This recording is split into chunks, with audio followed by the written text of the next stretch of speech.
তাহলে তুমি আজকে দেখাচ্ছ কি দা অ্যাপেল সিডেড ভিনিগারের মাদার। হ্যাঁ, মাদারটা কখন আসে, মাদারটা কি জিনিস, মাদারটা যেন আমরা বুঝতে পারি যে এটা মাদার।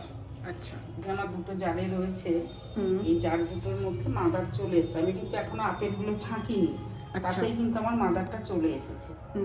যেমন এটাতে এখানে কোনো ধাতব জিনিস ব্যবহার করা যাবে না।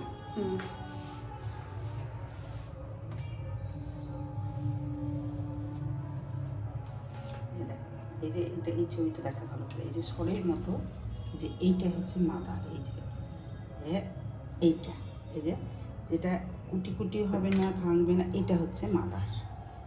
এইটা নিশ্চয়ই আপনারা বুঝতে পেরে গেছেন মাদারটা কি। এটাই হচ্ছে মাদার। এখন আমি কিন্তু আপেলটা ছাঁকিনি, এটা হচ্ছে মাদার। এটা দিয়ে কি হতে পারে? আবার এটা দিয়ে পরবর্তী ক্ষেত্রে আমি যখন আবার এই ফার্মেন্ট করব, ভিনিগার বানাবো, তখন আমি এর থেকে কিছুটা অংশ ওখানে দিলে ওর মাদারটা তাড়াতাড়ি চলে আসবে, ফার্মেন্টেশনটা খুব দ্রুত হবে, সুবিধা হবে। যেমন আমরা দই পাতি, দইয়ের একটু সাঁজো দিই, তাতে দইটা কি হয়, দইটা চলে আসে, দই জমতে সুবিধা, মানে তাড়াতাড়ি জমে যায়। এটাও ঠিক তাই, ওটাও তো একটা ফার্মেন্ট, দইয়ের প্রক্রিয়াটাও তো একটা ফার্মেন্ট। এখন এটাকে কি করবে? এটাকে এবার আমি আপেলগুলো ছেঁকে নেবো। আমার এটা এবার ছাঁকার জায়গায় চলে এসছে। আমি আপেল ছেঁকে নিয়ে এগুলো এবার আমি অন্য বোতলে দেবো ভিনিগার তৈরি হওয়ার জন্য। আবার রাখতে হবে, এগুলো একটু লেন্দি প্রসেস, 3 থেকে 4 মাস লেগে যায়। 3 থেকে 4 মাস সময় লাগে অথেন্টিকেট ভিনিগার তৈরি হতে, হোমমেড প্রসেসে। হ্যাঁ, যে কেউ যদি বলে যে না অল্প সময় হয়, এটা সত্যি কথা নয়, এটা ফেক কথা। মাদার তৈরি হতে, এই ভিনিগার তৈরি হতে অনেকটাই সময় লাগে।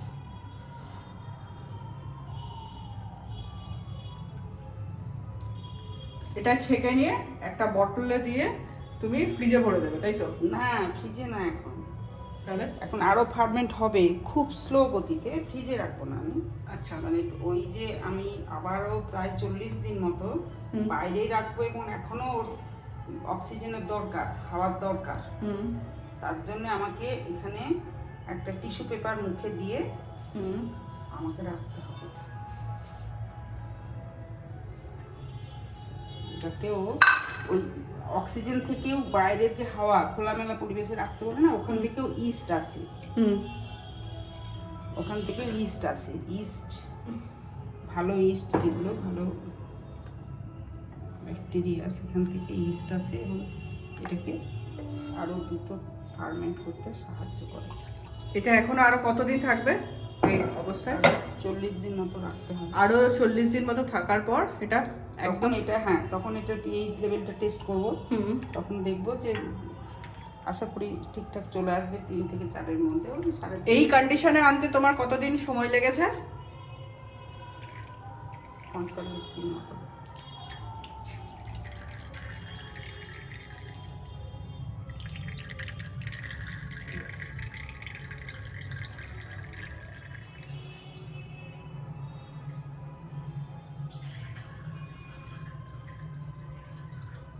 এবার পুরো ছেঁকে নিয়ে তুমি এই বটলটার মধ্যে ঢেলে রাখছো, আর মাথায় একটা টিস্যু পেপার দিয়ে আটকে দেবে, তাই তো? দিয়ে এরকম ভাবে প্রায় 40 দিন মতো থাকবে, তাহলে এটা তৈরি হয়ে যাবে।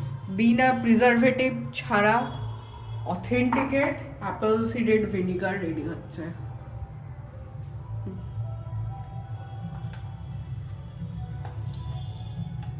এটার মধ্যে কি কি টাচ করানো যাবে না?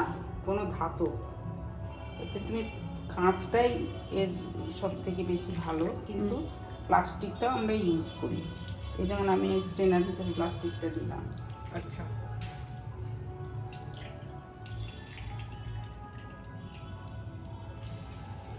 না আমি কোনোদিনে এক্সপেক্ট করিনি যে চোখের সামনে দেখবো যে অ্যাপেল সিডেড ভিনিগার কি করে রেডি হচ্ছে।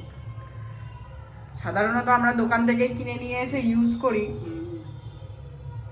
যদিও দোকানের মানুষজন বলে যে প্রিজারভেটিভ নেই, তাও কিন্তু একটা প্রিজারভেটিভ থাকে ওদের। ওরা কি আর এই তো এত করে ব্যবসা করতে পারবে। এটা হচ্ছে একদম অথেন্টিকেট। একদম।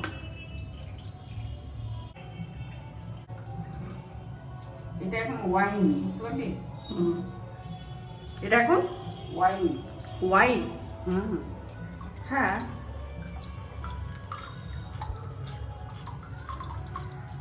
ঝাঁঝটা তো বুঝতে পারছিস না?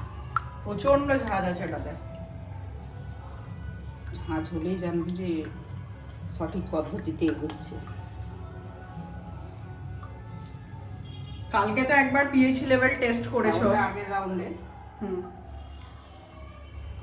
আবার 40 থেকে 45 দিন থাকার পর আবার একবার পিএইচ লেভেল টেস্ট হবে। আর পিএইচ লেভেল কত আসতে হবে তখন?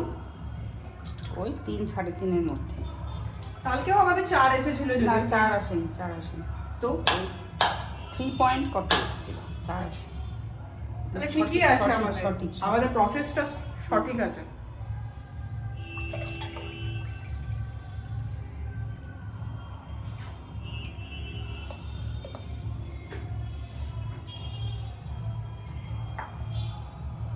এই মাদারটাকে তো প্রিজার্ভ করেও তুমি রেখে দিতে পারো, তাই না? হ্যাঁ, থাকবে তো। কতদিন রাখা যেতে পারে? ও থেকেই যাবে, ফ্রিজে রাখলে ও থেকেই যাবে। আচ্ছা, ফ্রিজের কোনো পার্টিকুলার টেম্পারেচার আছে? ফ্রিজে নর্মাল ফ্রিজে রাখবে না ওই ডিপারে? নর্মাল ফ্রিজে।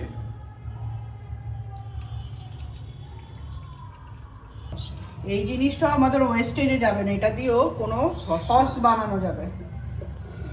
টাকা টাকা হয়ে গেছে, এখন জাস্ট এই কাপড়টা দিয়ে তুমি ওর মুখটা বেঁধে রেখে দেবে, তাই তো? হ্যাঁ, যাতে অক্সিজেনটা পাস হয়। আচ্ছা,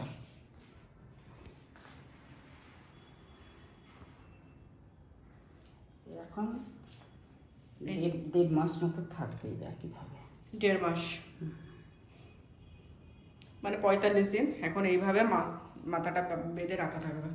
আর এটাকে রোদে টোদে কোথাও রাখার দরকার আছে কি? না, এটা জাস্ট একটা ঘরের যে কোনো জায়গায় না, ঘরের ঠান্ডা জায়গায়, এবং সেখানে যেন একটু আলো বাতাস আসে, এই বাতাস টাতাস আসে আর কি, ফাঁকা খোলামেলা। আচ্ছা, ওই হাওয়াটার দরকার আছে তো, যেখান থেকে অক্সিজেনটা অক্সিজেন থেকে ইস্ট আসে। আচ্ছা।